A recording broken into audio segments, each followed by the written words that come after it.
Vous écoutez une pastille de cinéphiles de notre temps.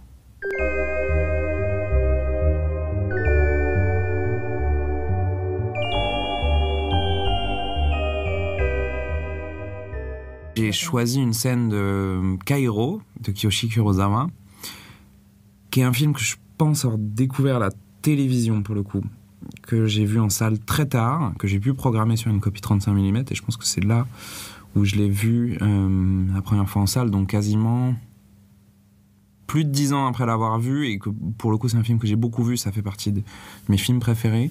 Et la séquence que j'ai choisie, je pense qu'elle se place à peu près aux 2/3, à la moitié du film, quelque chose comme ça.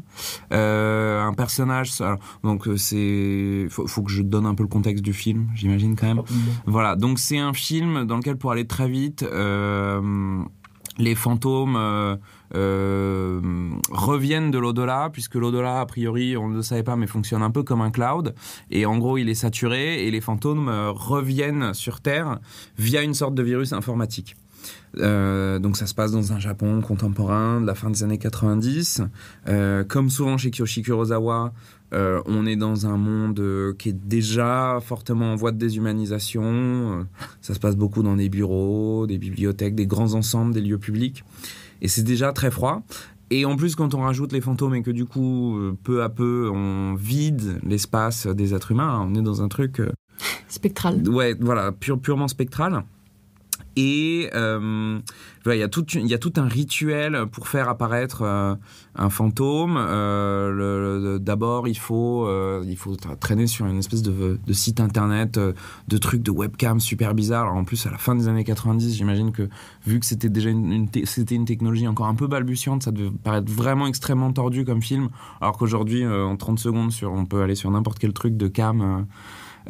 sur nos téléphones, mais à l'époque ça devait être quand même vraiment zarbi, et donc une fois qu'on a été sur ce truc, ça nous fait imprimer une sorte de manifeste, et en gros il faut aller condamner une porte avec une bande rouge, et c'est derrière cette porte que le fantôme va se matérialiser physiquement. La scène que j'ai choisie, c'est donc une scène d'apparition. Il y en a plusieurs tout au long du film, mais celle-ci, elle est extrêmement traumatique, parce que je la trouve absolument terrifiante. C'est une des scènes qui me fait le plus peur au cinéma.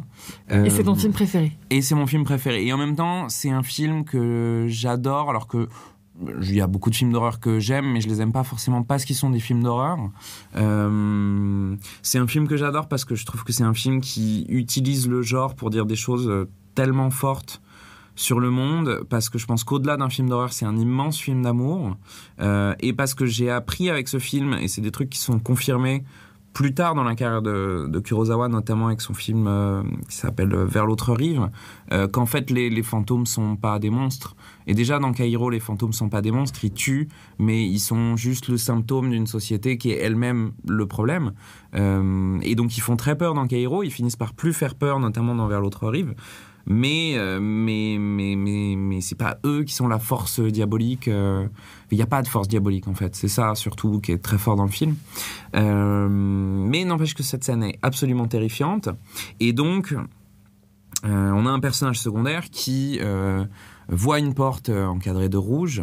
Comme souvent chez Kurosawa, ça se passe dans une sorte de... Là, je pense c'est à côté de l'immeuble d'un autre personnage. Donc on doit être vaguement dans une espèce de cour, d'arrière-cour, de trucs bordéliques, d'entrepôts.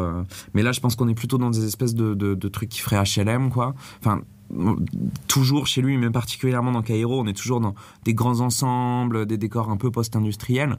Et donc, il voit une porte encadrée de rouge, et lui, c'est un personnage qui ne sait pas ce que ça signifie, je pense, à ce moment-là du récit. Donc, il ouvre la porte. Il se retrouve dans une sorte de... ça fait très hall de chaufferie. Enfin, c'est une pièce toute bétonnée, toute froide, et qui j'imagine doit avoir une espèce d'odeur de renfermé. Enfin, il y a quelque chose d'assez fascinant, puisque le film pourrait presque être projeté en odorama, en fait. Enfin, c'est un film qui est tellement dans les glauques, dans les verres, qui devrait avoir une sorte d'odeur un peu rance, assez fascinante, et particulièrement cette pièce. Et en fait, au fond de cette pièce, il y a une peinture qui est quelque chose qu'on revoit pas d'ailleurs dans le reste du film. Le manifeste qui s'imprime a un côté très graphique, mais c'est quand même de la calligraphie. Les fantômes eux-mêmes, quand ils disparaissent, laissent des taches au mur. Des taches, on dirait presque que Bacon a fait la direction artistique du film, parce qu'ils ont une espèce de taches glauques, un peu de moisissure noire. Mais là, on est quelque chose, c'est vraiment une peinture ce qu'ils voient, donc je sais. Alors, là, j'ai plus le film 100% en tête, mais c'est une peinture rouge, on dirait que quelqu'un s'est fait tuer. Visuellement, je vois, mais je sais plus si elle a un sens en fait à ce moment-là. Est-ce qu'elle a une explication narrative? Je suis même pas sûr. Moi, en tout cas, je l'ai. On parle de fantômes, mais on se rend compte que le sous-sol de la cinémathèque est hanté. C'est pas mal. Non, mais c'est le souvenir de. En fait, le personnage se réfugie, essaye d'aller derrière, et t'as l'impression qu'il se fait. En fait, c'est comme son sang qui se serait étalé. Enfin, moi, je l'ai pris vraiment comme ça, comme il y a aucun sang, mais comme s'il était déjà mort, tu vois. Donc, et de manière horrible en plus. De toute façon, le suspense de la scène fait que au moment où il passe la porte, en tant que spectateur, c'est un moment du récit où on sait déjà ce qui se passe derrière cette porte. C'est-à-dire qu'on a une avance sur le personnage, donc voilà, la scène, c'est 1 minute de suspense où on sait quand même qu'il a fait une bêtise. On a cette avance-là, et c'est ça qui est fascinant aussi, c'est que la séquence, alors déjà, elle a un découpage absolument incroyable, puisque donc la pièce est une sorte de couloir et la peinture est à l'opposé de la pièce par rapport à la porte d'entrée. Donc il avance vers le fond de la pièce et je pense qu'il y a un champ contre champ où on voit le personnage avancer vers la peinture de dos, et ensuite on a le contre-champ qui filme vers toute l'étendue du couloir, et comme c'est une figure récurrente dans son cinéma, mais c'est particulièrement brillant dans Caïro, il y a un endroit sombre, il y a un recoin avec un coin d'ombre, et au bout d'un moment, on y voit une forme humaine. Absolument impossible, en tout cas à la première vision du film, de savoir si c'était déjà là et on l'a pas vu parce qu'on regardait pas ça, ou si ça apparaît à un moment. Mais donc voilà, le fantôme apparaît là, et le fantôme va avancer vers le personnage, qui est donc à l'autre bout de la pièce, où il y a une peinture et devant un canapé. Et il y a cette particularité qu'en fait le fantôme est interprété par une danseuse qui fait des mouvements saccadés, extrêmement étranges et extrêmement perturbants. La scène est presque complètement silencieuse, en tout cas dans ce plan-là, dans le plan de l'apparition. Il n'y a quasiment pas un bruit. Il n'y a même pas le bruit qui serait peut-être absolument plus terrifiant s'il l'avait mis, qui est que ça a beau être un fantôme, ils sont physiques, donc le sol devrait crisser, surtout que c'est un sol en béton, et qu'elle a des mouvements en plus chaloupés, donc ce serait pas un son de pas régulier, mais un truc un peu achoppé, qui... Heureusement que c'est pas dans la scène, parce que je pense que je pourrais même pas la revoir. Mais donc le fantôme avance silencieusement vers le personnage, et la caméra est placée derrière le personnage qui est derrière le canapé, avec le fantôme qui avance. Le fantôme avance, c'est toujours quasiment silencieux. Je sais même pas s'il y a un petit peu de son peut-être du personnage qui respire, mais je suis même pas sûr de ça. Moi j'ai l'impression, pour moi, il a complètement vidé le plan de son. Et au moment où le fantôme est à, je pense, 1 ou 2 mètres du personnage, la caméra fait un travelling vers le bas, donc le long du corps du personnage de victime, et passe sous le canapé, et alors que lui se baisse également, parce qu'il, plutôt que d'essayer de fuir, il a un espèce de réflexe primaire de peur, et il se met en boule derrière le canapé, donc la caméra le suit, et soudainement on voit qu'il n'y a plus les pieds du fantôme.